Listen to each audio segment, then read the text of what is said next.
वस्त्र पवित्र रखे, शरीर को पवित्र रखे। ये पशुओं जैसा आचरण करने वाले भजन नहीं कर सकते। ये जो कहते हैं ना भजन में मन नहीं लगता, पवित्रता चाहिए। अब ऐसे पशु की तरह शौच हो लिए, उठे चल दिए, ऐसे नहीं। पवित्रता, शौचाचार का निर्वाह कीजिए। लघु शंका भी जाइए तो जल लेकर जाइए।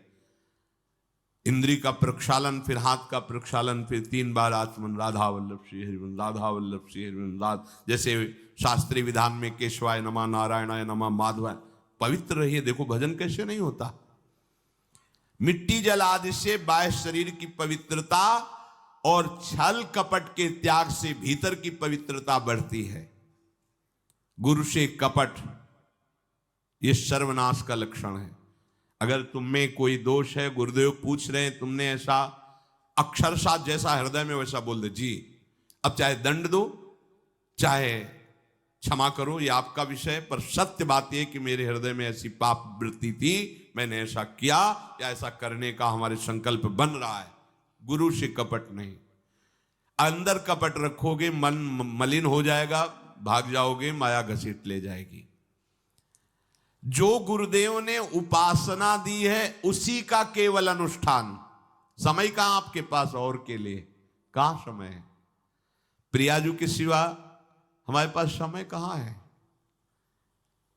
ऐसी दिनचर्या है, एक क्षण भी तो समय नहीं है, तो हम फिर और क्या अनुष्ठान करें? अपनी लाडली जू को हर समय देखते रहना है, दुलार करना है, नाम मंत्र वाणी जी का गायन, उन्हीं की सेवा में। गृहस्थी हैं तो जो व्यापार नौकरी उन्हीं के लिए समर्पित करें। इसके लिए बहुत सहन शक्ति चाहिए। ठंडी गर्मी, मान अपमान, निंदा स्तुति, परिवार वालों की अवहेलना, ये सब मिलेगा इनाम में। इसे सहो चुपचाप, इसके लिए रो मत। कैसे लोग हैं, रो देते हैं, शरीर की प्रतिकूलता में रो देते हैं। अरे आंसू श्री जी के लिए, सिर्फ प्यार में रो श्री जी के, और सब दुख मुस्कुरा के सहना सीखो। मौनम, वाणी को बहुत संभालिए। नाम जप के लिए मौन बहुत आवश्यक है। अगर बार बार थोड़ी थोड़ी देर में बोलते रहेंगे तो एकाग्रता भंग होती रहेगी, नाम में मिठास नहीं अनुभव कर पाएंगे। कभी कभी ऐसा होता है, ये जाम हो जाता है, बोलना भी चाहे तो नहीं बोल पाते, क्यों? क्रम टूट जाएगा। शाम के समय जैसे किसी से मिलना जुलना नहीं, तो तभी लोग पूछते मौन हो क्या? तो फिर नहीं, मौन नहीं, क्या बात, इशारे समझ लो जो काम, चलो। क्योंकि अगर निरंतर मंत्राकार वृत्ति तो बोलने की भी हिम्मत नहीं रह जाती। पर वहां तक पहुंचने के लिए वाणी का मौन आवश्यक है। मौन का मतलब ऊ करना नहीं है, आवश्यक हो तो शब्द बोल दो, नहीं अधिकतर मौन रहने की चेष्टा करो। जो आपको मार्ग मिला है, कई बार वर्णन किया है कि सत्संग में जो शब्द आपको लगते हैं तो डायरी में लिखना चाहिए, या याद कर लो, बाद में लिख लेना जाके। और अपने लिखे हुए सत्संग के वचनों को रोज स्वाध्याय करना चाहिए। अमुक तारीख के सत्संग में ये पॉइंट, और उनको बार बार, ऐसा नहीं कि आपको ही कह रहे हैं, जहां जहां संत मिले जो जो बोले उनके सामने तो लिखा पड़ी नहीं, पीछे हट के लिखना। 2 डायरी हैं, एक सन्यास की है, एक वैष्णव मार्ग। दोनों को, गुरुजनों की, महापुरुषों की वाणी को एकदम एकाग्रता से सुनाओ। जब अलग हटे तो सबसे पहला काम, इस तारीख को इस महापुरुष ने ये शब्द बोला, और उन्हीं का बार बार स्वाध्याय करना। क्योंकि सब शास्त्रों में कहां हम दौड़े घूमेंगे, महापुरुष जन सब शास्त्रों का सार बोलते, उसे लिख लिया। सरलता, आपका जीवन सरल होना चाहिए। छल कपट द्वंद्व, मुख में कुछ और, हृदय में कुछ और, आचरण में कुछ और, यह दुष्ट पुरुष का लक्षण है। उपासक का, शिष्य का लक्षण नहीं है। दुष्टता का त्याग करो। हृदय में कुछ और चल रहा है, वाणी से कुछ और बोल रहे हो, आचरण में कुछ और है, यह दुष्ट पुरुष का लक्षण है। साधु पुरुष का जो वाणी में वही, हृदय में वही, आचरण में है, तीनों की मिलान है, वही साधु है, वही उपासक है, वही भक्त है, जिसकी तीनों एक हो। वाणी से जो बोला वही हृदय में है, जो हृदय में वही आचरण में है। यहां वाणी से कुछ बोल रहे, हृदय में कुछ चल रहा है, आचरण कुछ और बता रहे, ये ठीक नहीं। सरलता का तात्पर्य है मन, वचन और कर्म, ये तीनों एक होने चाहिए। अहिंसा, वाणी से शरीर से किसी को भी कष्ट ना पहुंचे, ऐसी अंदर धारणा रखो। वो अपने संकल्प विकल्प करके कष्ट भोगे, उसकी बात, हमारे द्वारा किसी को कष्ट ना पहुंचे, ये हमारी धारणा हो। सर्दी गर्मी सुख दुख आदि द्वंद्व हर्ष विषाद आदि जो है, इनको सहना सीखो। भगवान भी आदेश करते हैं, मात्रा स्पर्शास्तु कौन्ते शीतोष्ण सुख दुखदा आगमा पायनो अनित्यास्तास्तितिक्षस्व भारत। जो इनको सह जाता है वही परम पदवी को प्राप्त होता है। थोड़ी सी गर्मी आहा, थोड़ी सी सर्दी आहा, पूरे जीवन गर्मी। पैर की त्वचा ऐसी हो गई थी कि बंबूल का कांटा टूट जाता था, घुसता नहीं था। जीवन में कभी पादुका ही नहीं, तो चमड़ी इतनी मोटी हो गई थी पैरों की। सर्दी गर्मी जैसा आप इसको, आप देखो यहां आप कौन सा स्वेटर पहनते हैं, जीवन में कभी नहीं। सर्दी में क्या होता है, यहां ये त्वचा नहीं क्या, हमें तो लगता है काफी सुकोमल अन्य अंगों से यहां की त्वचा है, कपोल नासिका नेत्र आदि। यहां क्या पहनते हो सर्दी में, क्या बिगड़ जाता है, क्योंकि अभ्यास है, गर्भ के बाद निकलने के बाद यहां कुछ ढका ही नहीं, यहां कुछ नहीं ढका, तो पूरे जीवन ढकने की जरूरत नहीं। और अगर पूरे अंगों में न ढका होता तो पूरे जीवन ढकने की जरूरत नहीं। जो जंगल में दिगंबर महापुरुष रहते थे गंगा के किनारे, कितने, तो उनको क्योंकि अभ्यास, और हमने अभ्यास किया कपड़े लत्ते का, तो अभ्यास, हमने अभ्यास किया एसी रूम का, अभ्यास किया गीजर से नहाने का, वो अभ्यास किया तीनों काल गंगा स्नान, वो अभ्यास, कुछ फर्क नहीं पड़ा इस जड़ शरीर में। इसको जैसे रखो। तो सहने का अभ्यास, यदि माया से मुक्त होना है तो सहने का अभ्यास रखो। ये जरा में ओह बहुत गर्मी, ये नहीं उपासक, गर्मी है ठीक है, शरीर का धर्म है, तो इंद्री में ताप लग रहा है ठीक है, राधा राधा राधा। आप कहोगे प्रवचन करने से नहीं होता। कभी बिजली नहीं रखी इस दाम में, कटवा के रखे थे, बिल्कुल नहीं। जितनी देर होश रहा आंख का हाथ से पंखा कर लिया, नहीं तो बस राधा राधा राधा, जो मिला मांग के खाया, कुछ आसन पे लेट। प्रवचन ही केवल नहीं रहे, अब तो जैसे जोई जोई प्यारो करे सोई मोहि भावे। नहीं, जानबूझ करके अपने शरीर को अधीन नहीं करना चाहिए। सुविधाओं की अधीनता, तुम भोगता नहीं, सुविधाएं तुम्हें भोग रही हैं। जितना तुम सुविधा भोगी बन जाओगे उतना तुम कमजोर हो जाओगे।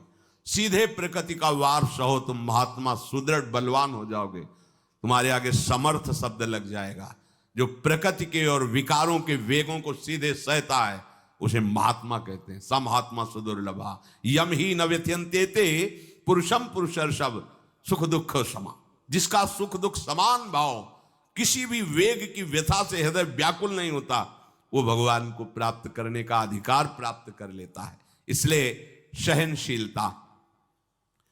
सर्वत्रात्मरेश्वरान वीक्षाम कैवल्य मनिकेतताम विवक्त चीर वसनम संतोषम एन केनचित।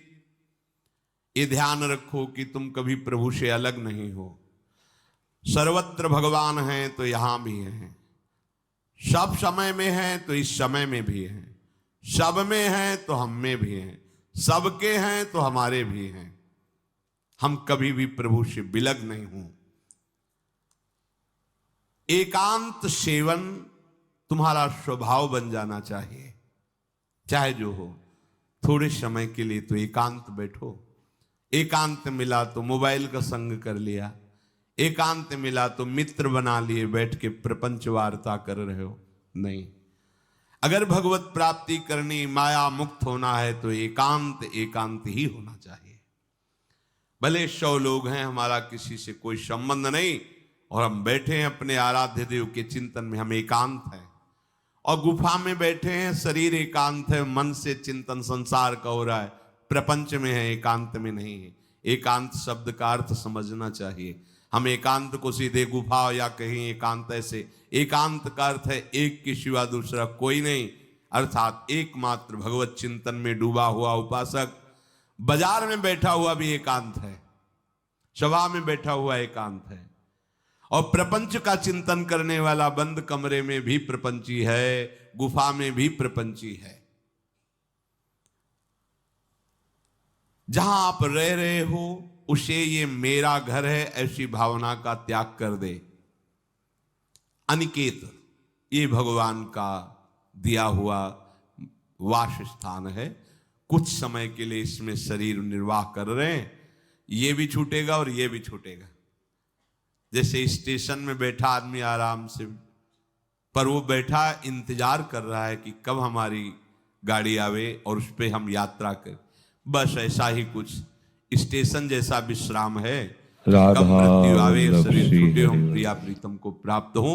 ये न मेरा था, न मेरा है, न मेरा रहेगा। ये न मेरा था, न मेरा है, न मेरा रहेगा। गृहस्थ हो तो पवित्र वस्त्र पहने, और त्यागी हो तो जैसे मिल जाए भगवत कृपा से वैसे वस्त्र पहने। प्रारब्ध के अनुसार तुम्हें जैसी व्यवस्था मिली उसमें संतोष करना सीखो, मांग मत रखो। प्रभु की प्राप्ति के लिए खास बात ध्यान रखनी है, अपनी उपासना में दृढ़ श्रद्धा रखो और सर्वश्रेष्ठ भाव रखो, पर दूसरे किसी की भी निंदा न करो। अगर किसी की भी निंदा करोगे तो फिर माया तुम्हें मुक्त होने नहीं देगी। मन को, वाणी को, शरीर को संयम में रखो, अर्थात भगवत भजन, भगवत वार्ता और मौन। मन का संकल्प विकल्प रहित होना, विषयों का चिंतन न करना, प्रभु के रूप का, नाम का, धाम का, लीलाओं का चिंतन करना। शरीर का शास्त्र संयम से वर्ताव करना। अब माया मुक्त होते चले जाओगे। इनमें किसी में भी त्रुटि ना हो, सावधानी रखो। अपनी इंद्रियों को सावधान रखो, किसी के दोष न देखने पावे। कोई गलत चेष्टा देखेंगे तो ये भी गलत करने के लिए तैयार हो जाएंगी। हे राजन, श्रवणम कीर्तनम ध्यानम हरेरद्भुत कर्मणः जन्म कर्म गुणानां च तदर्थे अखिल चेष्टिता। श्री भगवान के बड़े अवतार हुए हैं, बड़ी अद्भुत अद्भुत लीलाएं हैं। प्रभु का प्रकट होना, लीला करना, दिव्य गुणों का वर्णन। यदि आप इनको गाएंगे लीलाओं को और श्रवण करेंगे तो मोह की बात क्या, महामोह का भंजन हो जाएगा। बड़ी सामर्थ्य भगवान के चरित्रों की, महिमा बड़ी है। अगर इनको आप सुनेंगे, बार बार सुनेंगे, तो आपको और कोई साधन करने नहीं पड़ेंगे, अपने आप सब साधन प्रकाशित हो जाएंगे। जहां कहीं कभी भी किसी का उद्धार की बात आई है तो भगवत चरित्र सुनने से ही आई है। शरणागति श्रवण से ही प्रारंभ होती है, भक्ति भी श्रवण से ही प्रारंभ होती है, पूर्णता भी श्रवण से ही होती है। श्रवण सुजस सुनी आयऊ, और श्रवणम कीर्तनम स्मरणम। पहला श्रवण, खूब भगवत चर्चा सुनने का स्वभाव बना लेना चाहिए। पर देखा जाता है कि 20 वर्ष भगवत चर्चा सुनने पर रंग नहीं आता, क्योंकि ये तो बना लिया स्वभाव कि जहां भी कथा हो रही सुन रहे, और बाद में निकले तो बख्शते वो किसी को नहीं, सबकी निंदा करते। बस किसी एक की प्रशंसा, एक की निंदा, तुम्हारा सारा का सारा सत्संग बेकार हो गया। अगर सत्संग को सुरक्षित रखना है तो ना किसी की स्तुति, ना किसी की निंदा, जो सुना है उसको अपने जीवन में मनन करते हुए उतारे। प्रभु की लीलाओं का श्रवण और प्रभु के नाम का कीर्तन और प्रभु के रूप का ध्यान, ये 3 बातें बहुत जल्दी भगवत प्रेम प्रकट कर देती है। ये 3 बातें बहुत जल्दी भगवत प्रेम प्रकट कर देती हैं। प्रभु के अवतार लीला चरित्रों का खूब गायन करे, खूब श्रवण करे। भगवान की अवतार लीलाएं भी हैं और प्रभु की प्रेममय निकुंज लीलाएं भी हैं। तो अगर आपका निकुंज लीला में प्रवेश नहीं है तो प्रथम सुने भागवत, भक्त मुख भगवद वाणी। भगवान के अवतारों का, भगवान की अवतार लीलाओं का श्रीमद् भागवत में खूब बढ़िया वर्णन है। पढ़ो, सुनो, क्या होगा इससे? मोह का नाश हो जाएगा। दूसरी बात, नाम कीर्तन, ये तो महान अमृत है। बिल्कुल विश्वास कर लो, नाम कीर्तन अमृत है।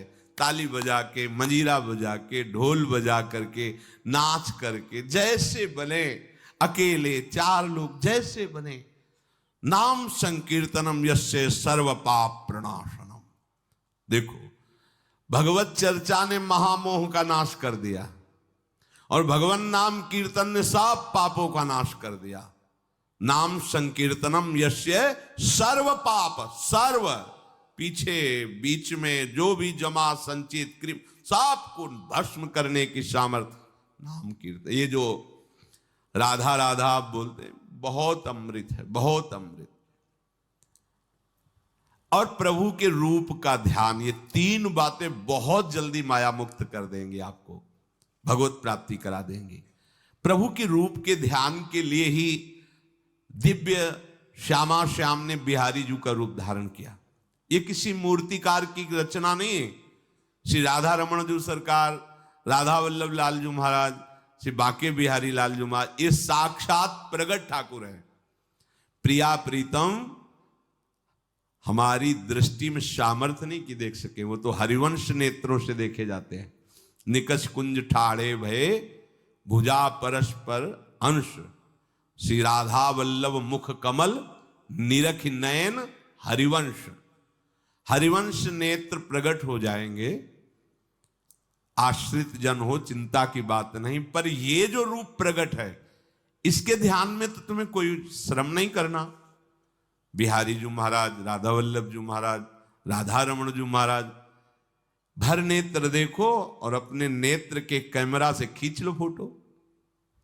अब आप फिर इधर देखो, उधर वैसे ही खड़े नजर आ रहे, वैसे मुस्कुराते हुए दिखाई दे हर समय। और ये आदेश कर रहे हैं हरिवंश महाप्रभु, सब सोहित निष्काम मति, श्री वृंदावन विश्राम, श्री राधा वल्लभ लाल को हृदय ध्यान मुख नाम। राधा वल्लभ लाल का ध्यान करो और राधा वल्लभ श्री हरिवंश बोलो, तो तुम्हारी मति निष्काम हो जाएगी, तुम्हें अखंड वृंदावन वास मिल जाएगा। प्यारे जो तुम्हें प्यारे लगने लगेंगे। ये तीन बातें आपको निश्चित भगवत प्राप्ति करा देंगे। इष्टम दत्तम तपोजप्तम वृत्तम यच्चात्मनः प्रियम, दारान श्रुतान गृहान प्राणान यत् परस्मै निवेदनम। जो भी तुम्हारे द्वारा यज्ञ दान तप अथवा जप सदाचार, ये सब प्रभु को अर्पित कर दो, अविनाशी हो जाएगा। प्रभु को अर्पित कर दो जो भी तुम्हारे द्वारा होता है। हे प्रियालाल, आपकी प्रसन्नता के लिए। फिर दोबारा कह रहे हैं, स्त्री पुत्र घर जीवन और अपने प्राणों का मोह त्याग करके, प्राणों का मोह त्याग कर। यहां पूरा समाज वैसे ही सब बैठा है हृदय में। देखो, जिस मार्ग में चलना उसे समझो। अंदर से केवल प्रिया प्रीतम में ही हमारी अहमता ममता होनी चाहिए। प्रभु सच्चिदानंद श्री कृष्ण चंद्र जी को अपना प्राण प्रीतम मानने के लिए ये जितनी जगह आप अपनापन किए हैं समेटना पड़ेगा। सबकी ममता ताग बटोरी, मम पद मन बांध बर डोरी। लाडली लाल के लाडले तो कोई बिरले दिखाई देते हैं, प्रिया प्रीतम के जन तो कोई बिरले दिखाई देते हैं। नहीं धन बल, परिवार बल, बुद्धि बल, वही घसर करके चले जाते हैं। अरे यहां तप बल भी काम नहीं करता, और बल तो जाने दो। यहां हारे को हरे नाम, हार गए, गले पड़ गए।